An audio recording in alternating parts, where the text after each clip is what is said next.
그 51페이지 지금 대전지방법원 2심 판결인데 그 판결도 아주 시사하는 바가 되게 많은데요.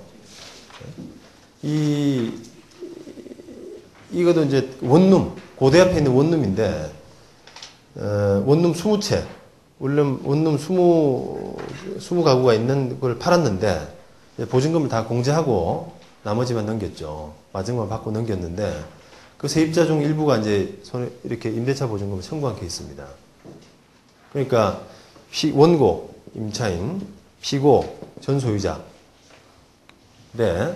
이 그 전소유자의 항변은, 내가 소유권 넘기면서 원룸 그 출입문에다가 소유권 넘긴다 다 이야기하고, 그 월세는 이제부터 관리나 주지 말고 바뀐 사람한테 넣어라 라고 했고, 또 그 계약 소유권 변동 이후에 세입자가 월세도 한 번 넣었고 관리비도 한 번 바뀐 사람한테 넣었고, 그런 등등을 볼 때 합의가 있었다, 이렇게.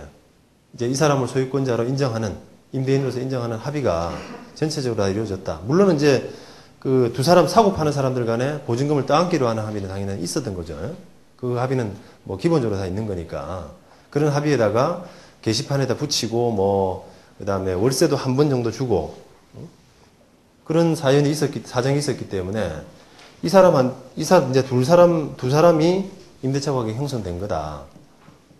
그렇게 주장을 했는데 안 받아들여졌어요.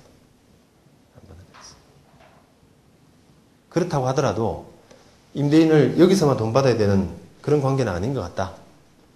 임차인이야 그냥 소유권 넘겨갔으니까 무심코 줄 수 있는 거 아니냐, 돈 같은 경우도.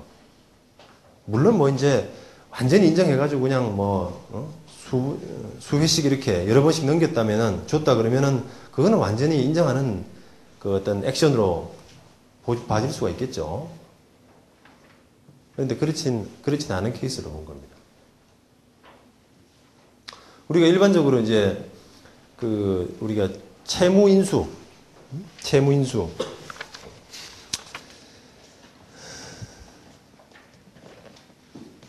49페이지에 그 49페이지에 맨 밑에 95년 8월 판례 한번 보십시오.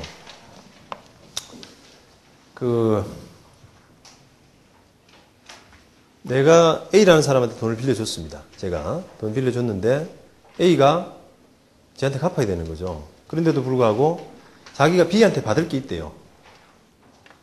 A가 B한테 받을 게 있으니까 저보고 하는 이야기가 B한테 가서 받으라는 겁니다. 나는 빠질 테니까 이게 500만 원 빌려줬다. 500만 원 받을 게 있다. 그러면 너가 B한테 가서 500만 원 받으라. 그게 말이 됩니까? 안 되죠. 안 되죠. 그러니까 이게 이제 채무가 B한테로 인수가 되려면, 채무인수라고 하거든요. 인수가 되려면 저의 동의가 필요해요. 채권자의. 채권자 입장에서는 누가 돈을 갚느냐가 굉장히 중요한 부분 아닙니까? 그죠? 인적 신뢰관계. 이런 것들이 중요하고 그 사람을 보고 빌려준 건데, 그래서 채무가 인수가 되려면 채권자의 동의가 있어야 되는 것이 당연한 우리의 민사상의 기본입니다. 그런데 임대차 계약을 한번 이렇게 들여다보면은 이게 임대인, 임차인, 집을 빌려주고 건물을 빌려주고 쓰는 이런 관계가 있는데, 돈 문제로 한번 봐서는 돈을 돌려줘야 되는 채무자고요. 임대차 보증금을 돌려줘야 되는 채무자고, 돈을 받을 수 있는 채권자예요. 임대차 보증금 반환이라는 측면에서 봐서는. 그런데 두 사람이 사고 팔면서 보증금을 두 사람의 합의하에서 이제 네가 줘라. 나는 빠질게. 네가 줘라. 이런 식으로 두 사람이 합의하는 겁니다. 안 된다는 거예요, 이게. 채무인수, 면책적 채무인수. 이게 빠지고 여기가 승계되는, 책임이 면책되는 채무인수, 면책적 채무인수가 되기 위해서는 채권자의 동의가 필요한데 채권자의 동의가 없으면 안 된다. 라는 취지의 판단입니다. 그래서 이런 판례는 지금 임차인이 대항력이 없는 그런 케이스에서 적용될 수가 있죠. 그래서 대부분 다 뭐 주택은 뭐 큰 분쟁이 없죠, 별로. 대항력 인정되고 뭐 조그만 거고 하니까. 근데 특히 이제 상가 건물의 경우에 큰 건물들은 대부분 다 이런 문제가 있습니다.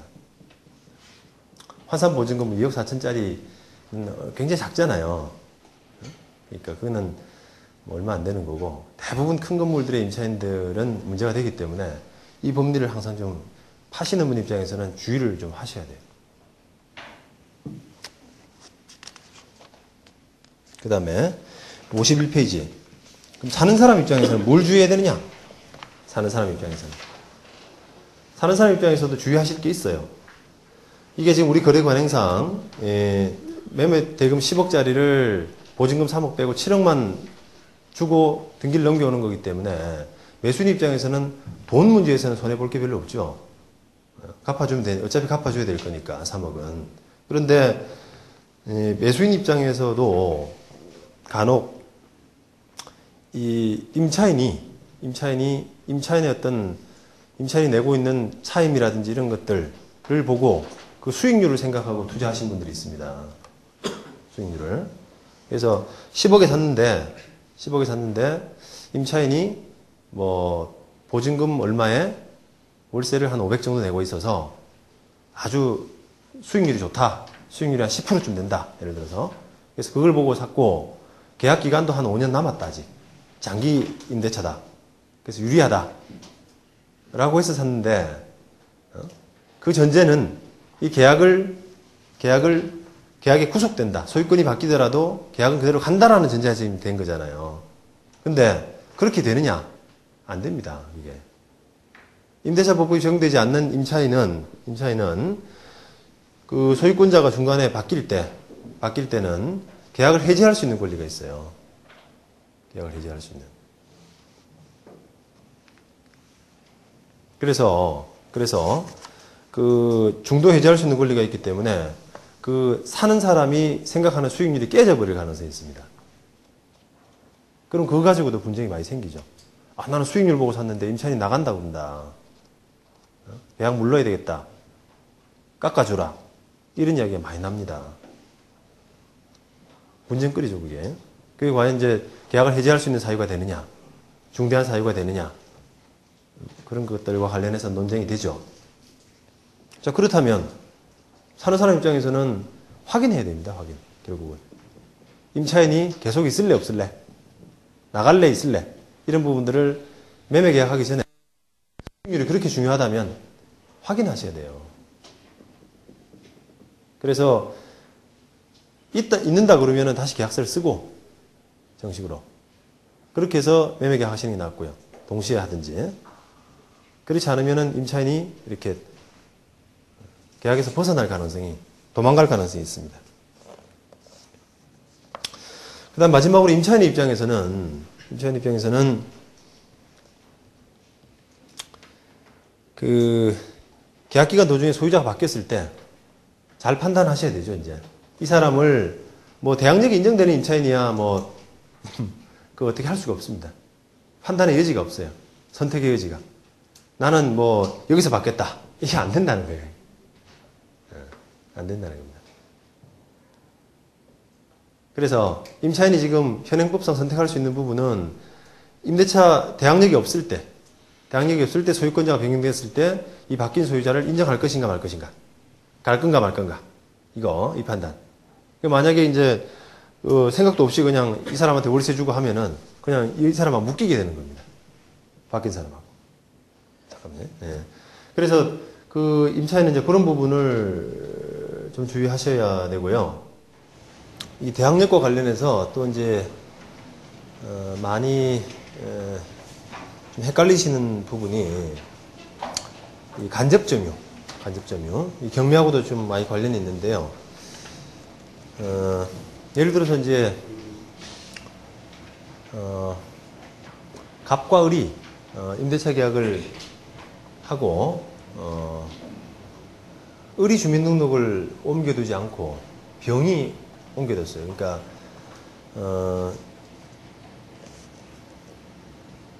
을이란 사람이 이제 서울에 유학 온 아들을 위해 가지고 임대차 계약을 했는데 그 임대차 계약 명의, 임차인 명의는 아버지 명의로 하고, 아버지인 을 명의로 하고, 그 다음에 전입신고는 그 아들인 병이 전입신고를 했다는 거죠. 자, 그럴 경우에 이 대항력은 적법하게 갖추어진 것이냐, 라는 부분과 관련해서 학설은 조금 논란이 있었습니다. 그런데 현재 뭐 확고한 판례는 당연히 가능하다는 거예요. 오히려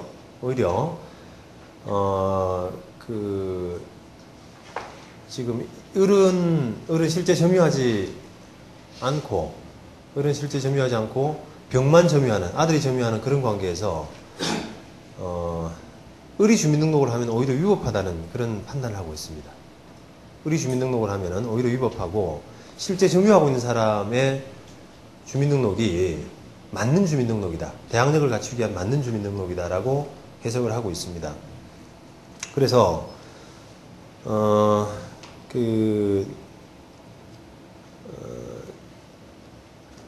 지금 그런 입장에 있기 때문에 우리가 경매하실 때는 임대차 계약서는 을 명의로 나왔는데 다른 사람이 주민등록을 하고 있단 말이에요. 그렇다고 해서 섣불리 이거를 뭐 대항력이 없다, 아니 을이 계약을 했으면 을 명의로 해야지 왜 다른 사람 명의로 주민등록이 되어 있느냐, 이렇게 해석을 하시면 안 된다는 겁니다. 두 사람 간의 관계를 면밀하게 좀 살펴야 돼요. 소위 이제 무단으로 들어와 있는 사람이냐, 관계없이 무단으로 들어와 있는 사람이냐, 만약에 뭐 그럴 수도 있겠죠, 그죠? 을은 임대차 계약을 하고 나서 전입신고도 안 하고 빙빙 돌다가 다른 사람이, 전혀 관계없는 사람이 들어와서 있을 수도 있겠는데, 대체로는 뭔가 관련이 있기 때문에 지금 들어와 있는 사람 아니겠습니까?